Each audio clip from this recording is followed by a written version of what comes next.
नमस्कार। मैं दुर्गेश कुमार मौर्य डी के लॉजिकल पाठशाला में आप सभी का स्वागत है। हम लोग क्लास 10th के चैप्टर नंबर फर्स्ट को पढ़ रहे हैं आज। जो है इसमें सबसे पहला टॉपिक है वास्तविक संख्याएं। तो वास्तविक संख्याएं सबसे पहले हम लोग देखते हैं। वास्तविक संख्याएं इंग्लिश में इसको हम रियल नंबर्स कहते हैं। वास्तविक संख्याओं को रियल नंबर कहा जाता है, रियल नंबर्स कहे जाते हैं। तो ये वास्तविक संख्या है। वास्तविक संख्या में सबसे पहला प्रमेय नंबर 1.1 है, यूक्लिड विभाजन प्रमेयिका। यूक्लिड विभाजन प्रमेयिका सबसे पहले इसमें क्या होता है? यूक्लिड विभाजन प्रमेयिका दो धनात्मक पूर्णांक a और b, दो धनात्मक पूर्णांक जो हैं a और b दिए रहने पर ऐसी अद्वितीय पूर्ण संख्याएं q और r विद्यमान हैं कि a बराबर बी क्यू प्लस आर, जहाँ पर r जो होगा वो लेस देन b होगा, r is less than b and is greater than r equal 0। मतलब क्या है कि r जो है वो 0 के बराबर से बड़ा या 0 के बराबर हो सकता है तथा वो b से हमेशा छोटा होगा। हम लोगों ने जो है ये हम लोग पहले भी पढ़ चुके हैं, पिछले क्लासों में, छोटे क्लासों में हम लोगों ने एक चीज़ पढ़ा है कि भाज्य बराबर भाजक गुणे भागफल प्लस शेषफल। अर्थात ये भाज्य बराबर भाजक गुणे भागफल प्लस शेषफल।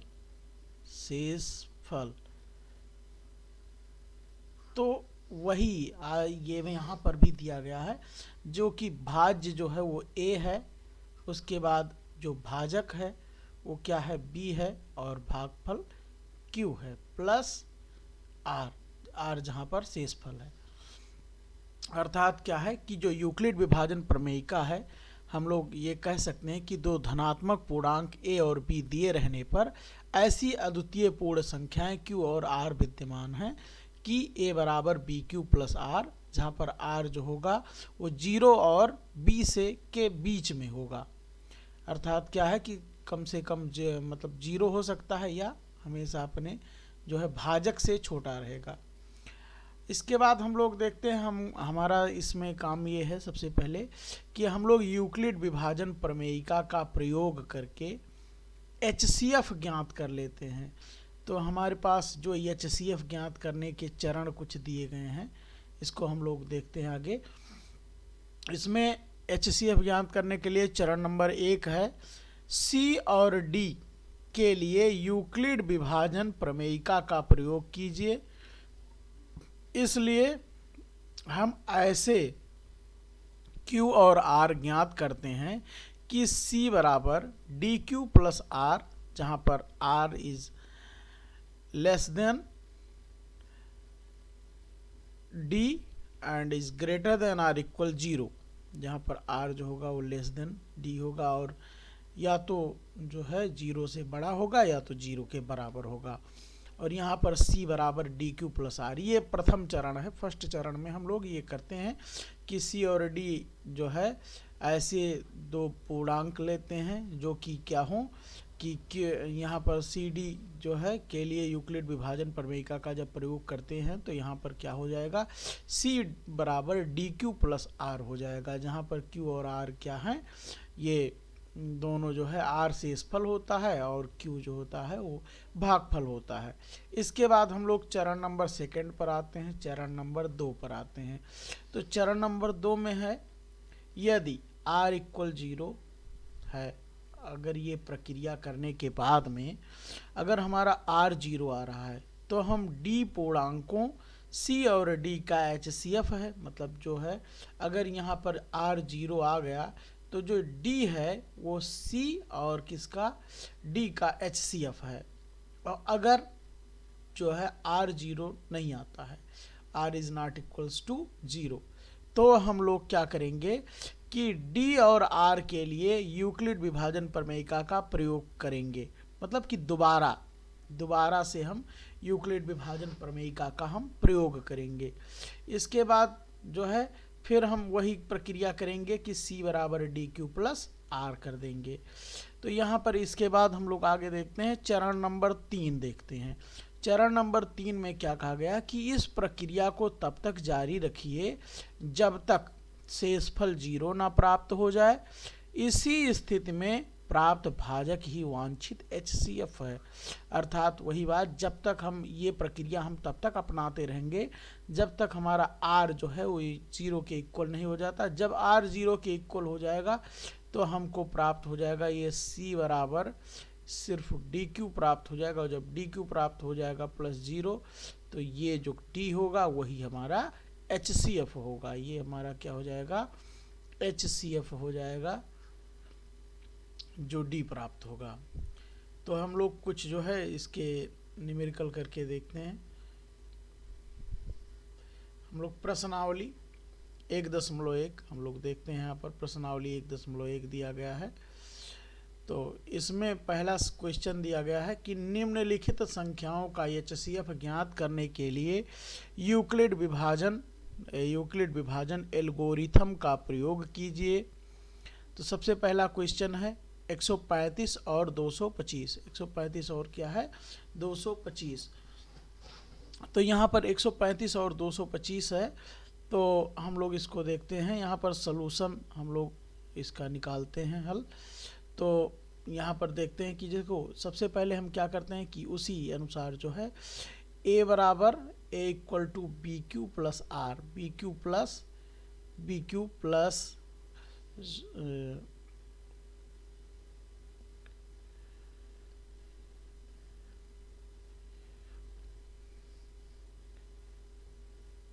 यहाँ पर हम लोग जो है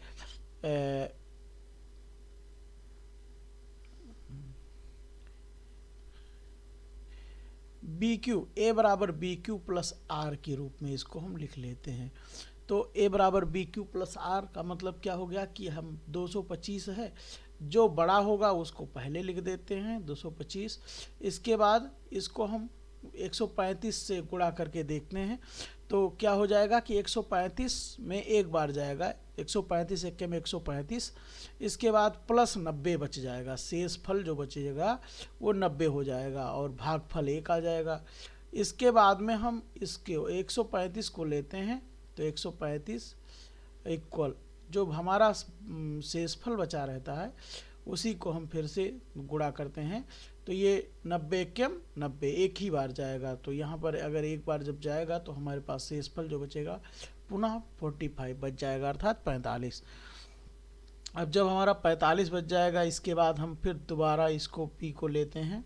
90 बराबर 45 गुणे 2, 45 दूनी 90, अर्थात क्या हो जाएगा 45 दूनी 90 प्लस 0, अर्थात अब यहाँ पर हमारा जो 90 है वो 0, मतलब यहाँ पर शेषफल जो है 0 आ गया। तो जब शेषफल 0 आ जाएगा तो हम लोग HCF ऑफ 135 और 225 बराबर क्या लिख देंगे, यही वाला हो जाएगा, ये 45 हो जाएगा। अर्थात जो हमारा B बचेगा वही जो है वो क्या हो जाएगा, शेषफल हो जाएगा। B जो हो जाएगा हमारा HCF हो जाएगा। इसके बाद क्वेश्चन नंबर सेकंड देखते हैं। क्वेश्चन नंबर सेकंड में है 196 और 38 22 मतलब कि जो है 196 और 38,220। तो ये दोनों हैं। तो हम यहाँ पर देखते हैं इसको भी हम किसके रूप में, A बराबर बी क्यू प्लस आर के रूप में अरेंज कर लेते हैं। A बराबर बी क्यू प्लस आर के रूप में अरेंज कर देते हैं। तो यहाँ पर हम देख रहे हैं कि 38,220 जो है अगर 196 से अगर 38,220 में भाग दिया जाए तो 195 टाइम्स जाता है, अर्थात 195 बार जाएगा और इसके बाद ये क्या हो जाएगा, 0 हो जाए। मतलब इस पर शेषफल जो है ये एक ही बार में इसका शेषफल 0 आ जा रहा है। अर्थात जो हमारा HCF निकल के आएगा, HCF ऑफ 196 और 38,220 इक्वल, तो हमारा यही HCF हो जाएगा, HCF इक्वल टू 196 और ये हमारा आंसर आ जाएगा। तो हमारा HCF कितना निकला 196। अब इसके बाद हम लोग क्वेश्चन नंबर थर्ड देखते हैं। क्वेश्चन नंबर थर्ड है 867 और 225। 867 और 225 इसको हम लोग आगे देखते हैं। 867 और 225 को हम लोग आगे कैलकुलेट करते हैं। तो इधर 867 और 225 हम लोग अब यहाँ पर लिखते हैं। यूक्लिड विभाजन प्रमेयिका से हम लोग जानते हैं कि यूक्लिड विभाजन प्रमेयिका जो है a बराबर बी क्यू प्लस आर है। a बराबर बी क्यू प्लस आर है। तो यहाँ पर हम लोग यूक्लिड विभाजन प्रमेयिका देखते हैं, a बराबर बी क्यू प्लस आर। तो इसके अनुसार 867 को हम लोग 867 को लिख लेते हैं। इसके बाद बराबर 225, मतलब कि यूक्लिड विभाजन प्रमेयिका के अनुसार इसको हम सेट करते हैं। जब यूक्लिड विभाजन प्रमेयिका के अनुसार सेट करेंगे तो 867 बराबर 225 गुणे 3। 225 में अगर 3 से हम गुणा करेंगे तो 225 इंटू 3, ये जो हो जाएगा ये क्या हो जाएगा 5 3 15, 5 सिला 1 और 3 दूनी 6 1 7 और ये 3 दूनी 6, 675 आ जाएगा। अर्थात जो है अगर 867 में से घटाएंगे तो 192 बचेगा। इसके बाद में हम लोग जो है हमारे पास जो 225 बचा है, 225 को हम यहाँ पर लेते हैं।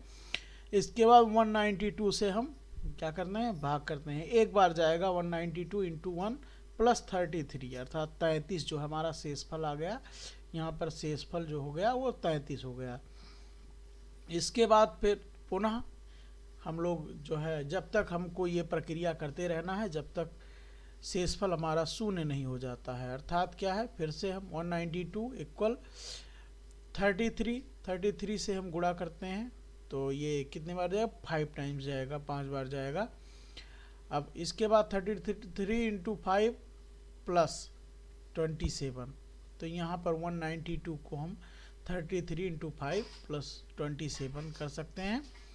इसके बाद में हम फिर 33 को 27 में जो है 27 में एक ही बार जाएगा। 33 इक्वल 27 इंटू 1 प्लस 6, यहाँ पर 6 रिमाइंडर बच गया है, अर्थात जो है 6 हमारा शेषफल बचा है अब की बार।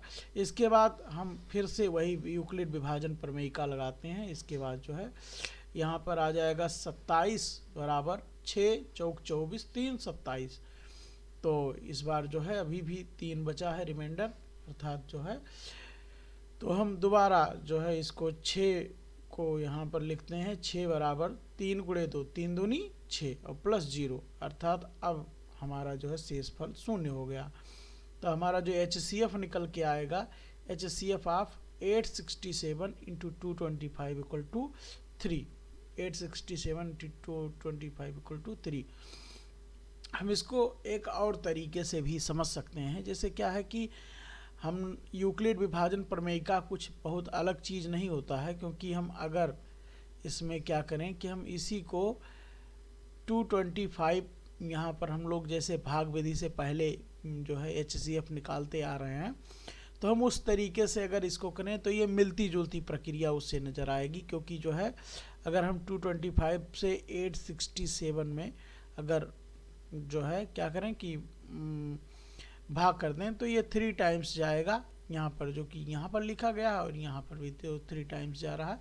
तो ये हो जाएगा कितना 5 3 15 और ये 675 हो जाएगा। हम घटा देंगे, घटाने पर जो हमारा बचेगा वो 2 और ये 9 और 1 यही है, अर्थात ये जो संख्या हमारी यही बच जाएगी।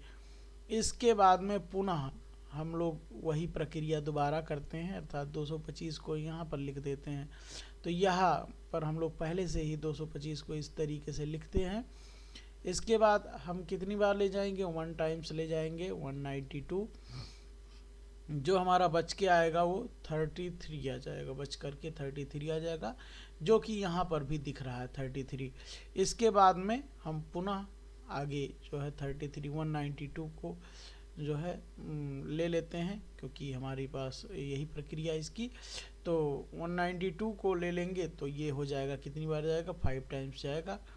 तो 5 3 15 और इसके बाद जो है 5 3 15 1 16।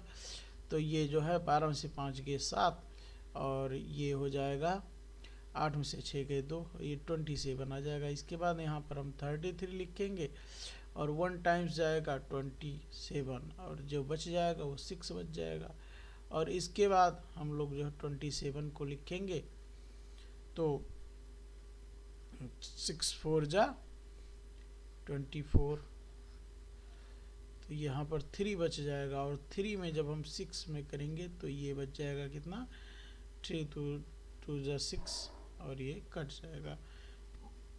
अर्थात यहाँ पर जो हमारा HCF आएगा वो 3 आ जाएगा और यहाँ भी HCF 3 आ। तो जो प्रक्रिया होती है वो लगभग यही सेम ही होती है, बस इसको हम लोग इसको इस तरीके से प्रेजेंट करना होता है। ठीक है, इसके बाद हम लोग आगे बढ़ते हैं, क्वेश्चन नंबर 2 की तरफ चलते हैं। यहाँ पर क्वेश्चन नंबर 2 दिया गया है, दर्शाइए कि कोई भी धनात्मक विषम पूर्णांक 6q+1 या 6q+3 या 6q+5 के रूप का होता है जहाँ q कोई पूर्णांक है। तो इसके लिए हम लोग सबसे पहले क्वेश्चन यह है कि दर्शाइए कि कोई भी धनात्मक विषम पूर्णांक 6q+1 या 6q+3 या 6q+5 के रूप का होता है जहाँ पर q कोई पूर्णांक है।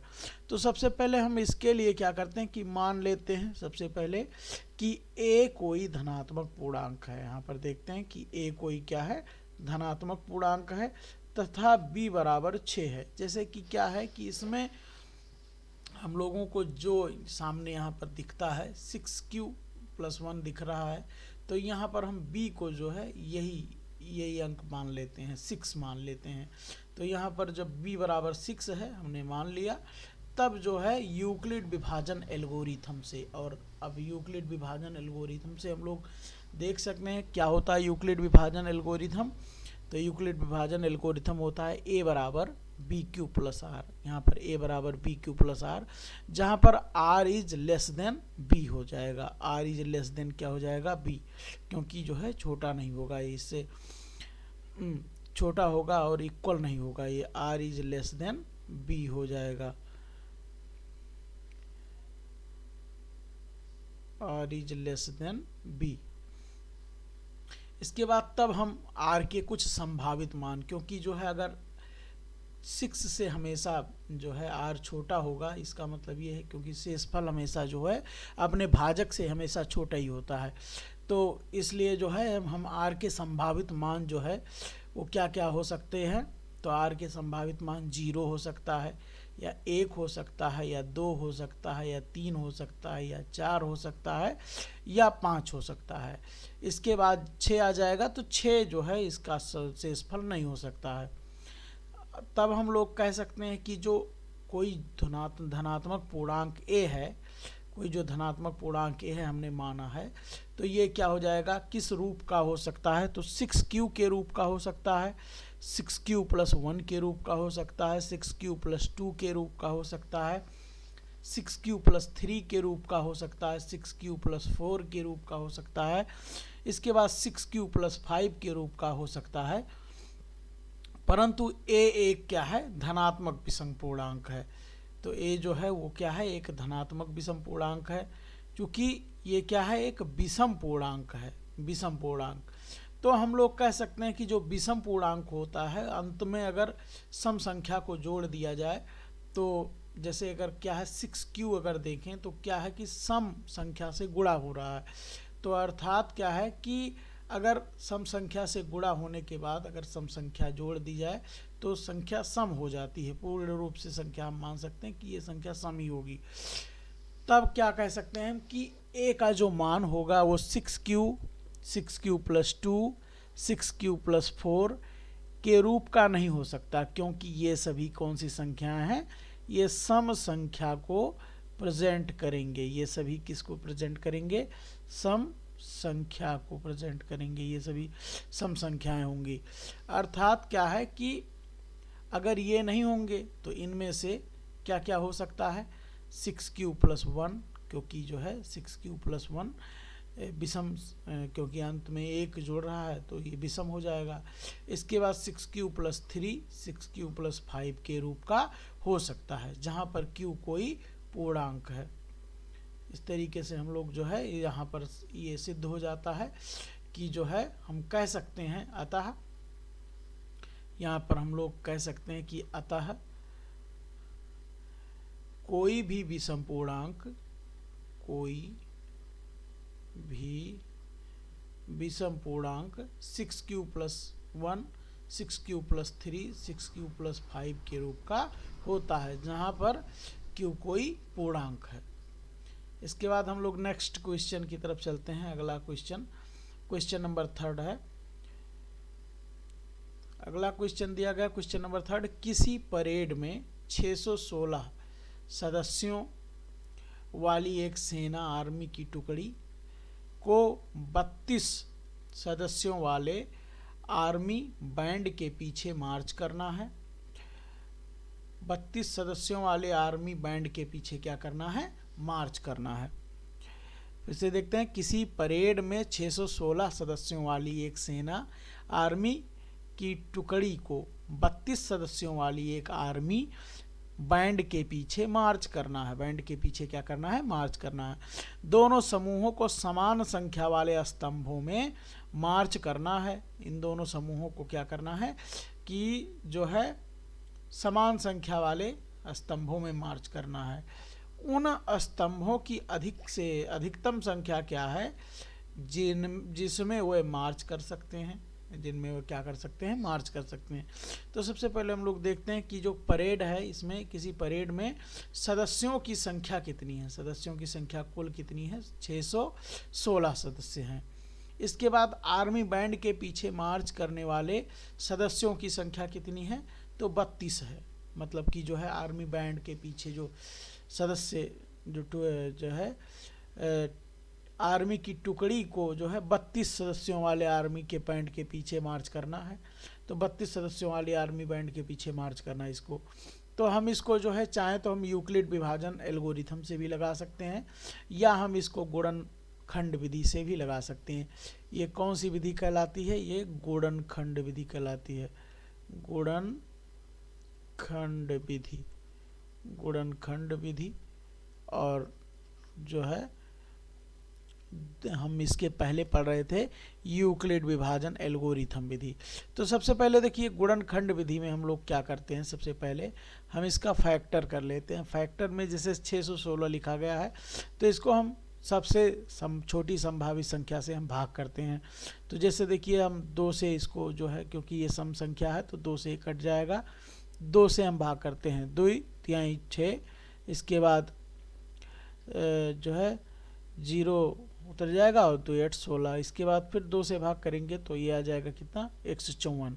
इसके बाद 2 से भाग करेंगे तो 77, और 7 से भाग कर देंगे तो ये आ जाएगा कितना? जो है 11 आ जाएगा, और 11 से भाग कर देंगे 11 1 में 11। अर्थात जो है इसका जो फैक्टर हो गया वो 616 बराबर 2 × 2 × 2 × 7 × 11। ये हमारा फैक्टर हो गया इसका। इसके बाद हम लोग जो है आगे 32 का फैक्टर कर लेते हैं। तो 32 भाग का फैक्टर हम जो करेंगे तो 2 से हम भाग करेंगे इसमें, तो ये आ जाएगा 2 1 2 और 2 6 12। इसके बाद फिर 2 से भाग करेंगे तो 2 8 16। इसके बाद 2 से भाग करेंगे 2 4 8, फिर 2 2 4, 2 1 2। तो ये इस तरीके से इसका भी फैक्टर हो गया 2 × 2 × 2 × 2 × 2। इसके बाद जो है हम लोग आगे देखते हैं। अब हम इन दोनों के फैक्टरों को देखते हैं। तो हम जानते हैं कि जो HCF होता है ये कॉमन फैक्टर को लिया जाता है ओनली। तो यहाँ पर जो इसके जोड़े बन रहे हैं, यहाँ पर 3 जोड़े बन रहे हैं, और बाकी में जो है इसके इन दोनों के जोड़े नहीं बन रहे हैं। अर्थात क्या है कि हम इसको जो है जो दोनों में कॉमन है इनको हम लोग जो है एक एक बार लिख लेते हैं। तो 3 बार लिख सकते हैं इसको। 2 × 2 × 2 अर्थात 2 के खाते 3, अर्थात ये 8 हो जाएगा। तो अतः हम कह सकते हैं कि स्तंभों की जो संख्या होगी जिसमें वो मार्च कर सकते हैं वो 8 होगी। मतलब कि जो है 8 स्तंभों में जो है वो सैनिक मार्च कर सकते हैं। इसके बाद हम लोग नेक्स्ट क्वेश्चन देखते हैं, क्वेश्चन नंबर 4। तो क्वेश्चन नंबर 4 यहाँ पर दिया गया है, यूक्लिड विभाजन प्रमेयिका का प्रयोग करके यूक्लिड विभाजन प्रमेयिका का प्रयोग करके दर्शाइए कि किसी धनात्मक पूर्णांक का वर्ग किसी पूर्णांक m के लिए 3m या 3m+1 के रूप का होता है। मतलब कि हमको दर्शाना कि किसी धनात्मक पूर्णांक का वर्ग जो होता है वो m के लिए अगर 3m या 3m+1 के रूप का होता है। तो इसके लिए सबसे पहले हम लोग मानते हैं कि माना कोई धनात्मक पूर्णांक a है, जो कि हम लोग इस टाइप के हर सवाल में मानते हैं कि कोई धनात्मक पूर्णांक a है। इसके बाद हमने कहा था कि जो है हम यहाँ पर देखेंगे कि हमको जितना लाना होगा यहाँ पर पहले इसको हम लोग लिख लेते हैं। तो जो b के रूप में हम लोग लेंगे तो इसी को ले लेंगे, तो b = 3 ले लेंगे। तो हमने क्या कहा कि माना कोई धनात्मक पूर्णांक a है तथा b = 3 है, तब यूक्लिड विभाजन एल्गोरिथम से, अर्थात यूक्लिड विभाजन एल्गोरिथम से हम लोग जानते हैं कि यूक्लिड विभाजन एल्गोरिथम क्या होता है, a = bq + r, जहाँ पर जो a होता है भाज्य होता है, b भाजक और q शेष भागफल और r जो है शेषफल होता है। तो जो r होगा वो हमेशा <3 होगा, क्योंकि जो है हमेशा अपने भाजक से जो होगा वो शेषफल कम ही होगा।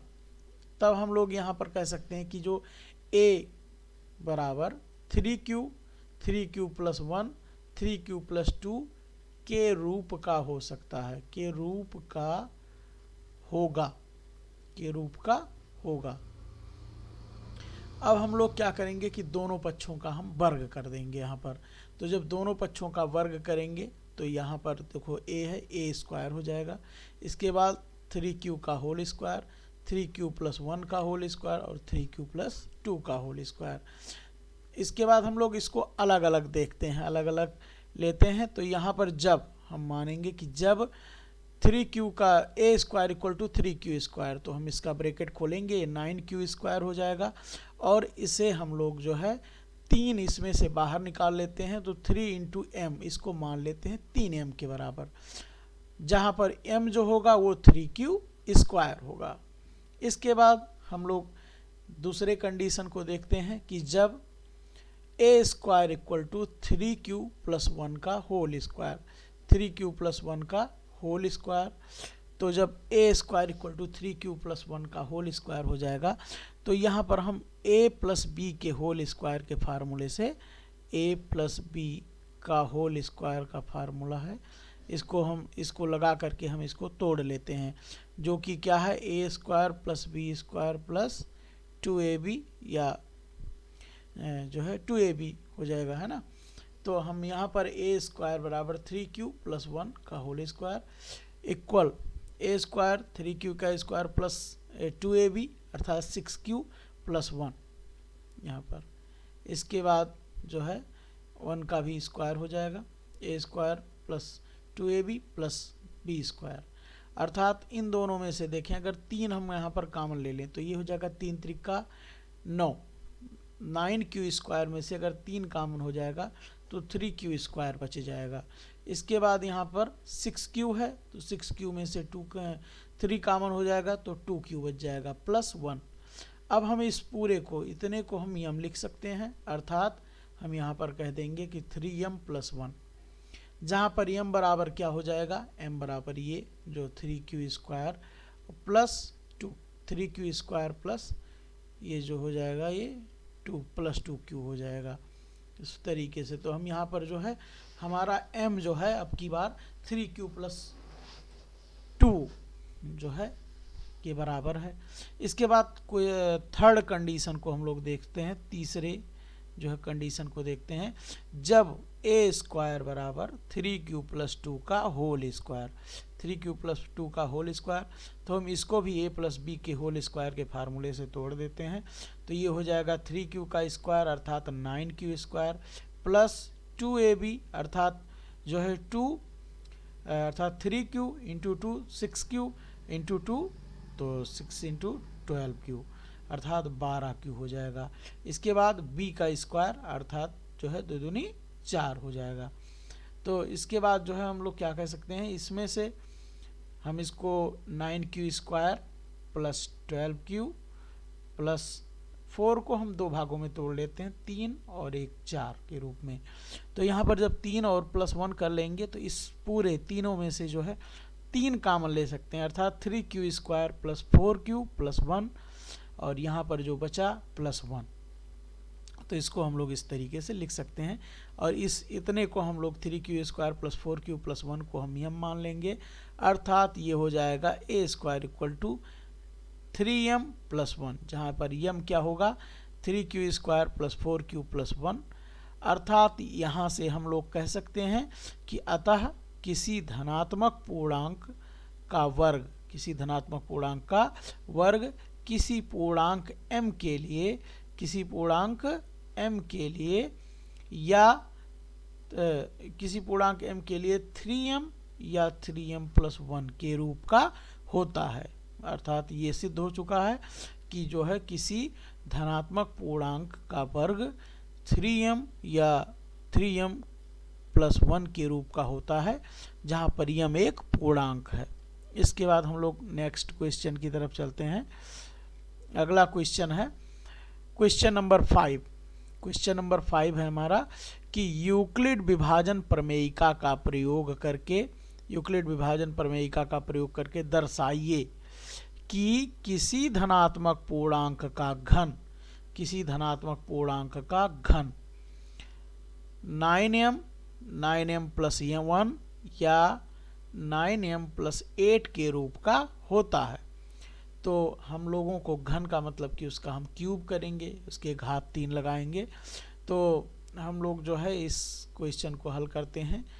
हम सबसे पहले मान लेते हैं कि माना कोई धनात्मक पूर्णांक a है, धनात्मक पूर्णांक a है तथा b इक्वल टू 3 मान लेते हैं। b इक्वल टू कितना मान लेते हैं, 3 मान लेते हैं। यहाँ पर घन करना है तो इसलिए जो है यहाँ से 3 मानेंगे तो 9 हमारा जो है वो हमेशा कॉमन आ जाएगा।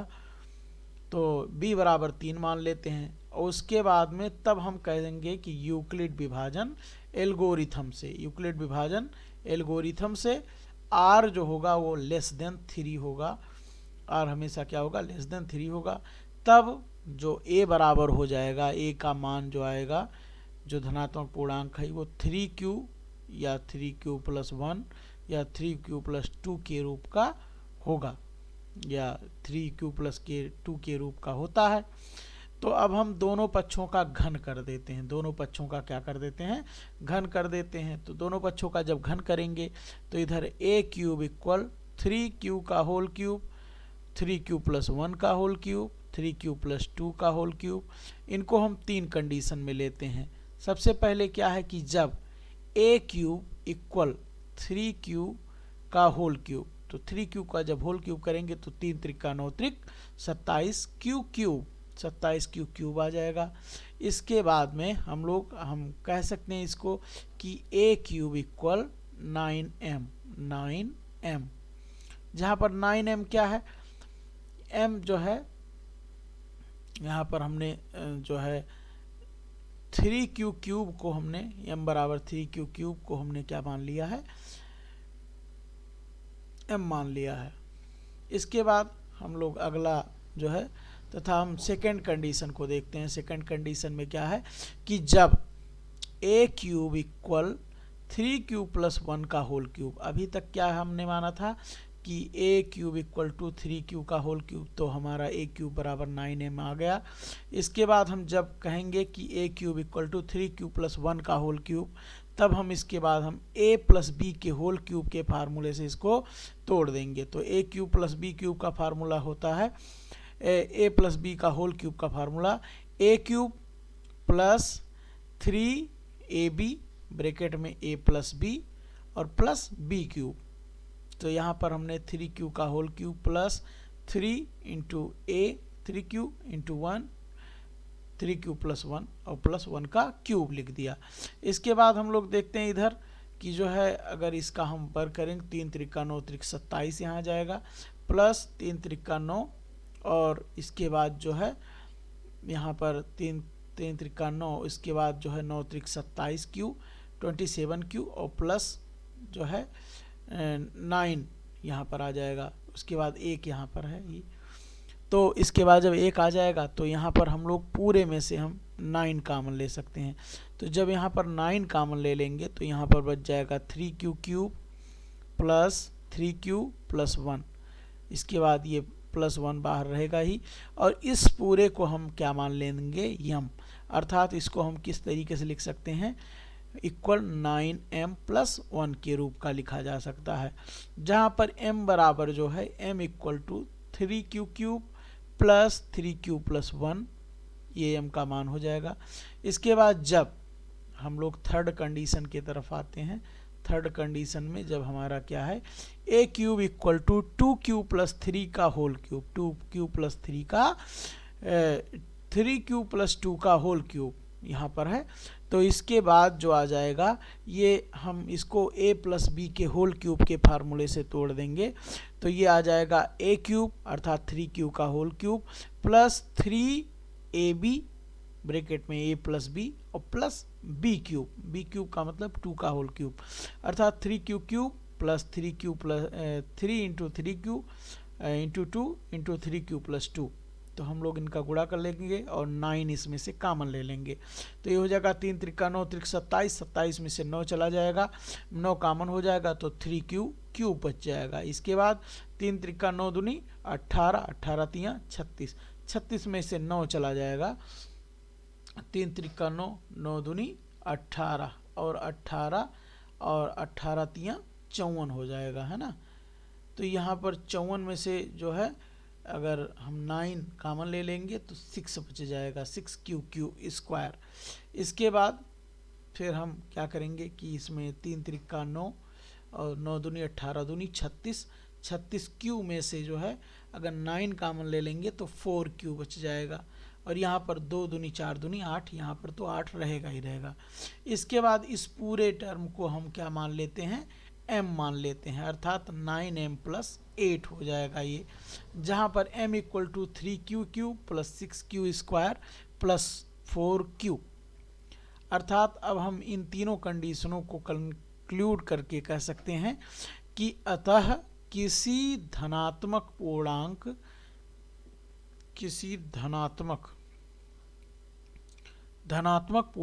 का घन क्या है, ये घन, किसी धनात्मक पूर्णांक का घन 9m प्लस 1 या 9m प्लस 8 के रूप का होता है। अर्थात हम यहाँ पर कह सकते हैं कि किसी धनात्मक पूर्णांक का घन 9m प्लस 1 9m प्लस 8 के रूप का होता है। और इसके बाद इसी के साथ हम लोग अगले दिन मिलेंगे, तो आप लोग चैनल को सब्सक्राइब कीजिए और बेल आइकन को दबाना मत भूलिए।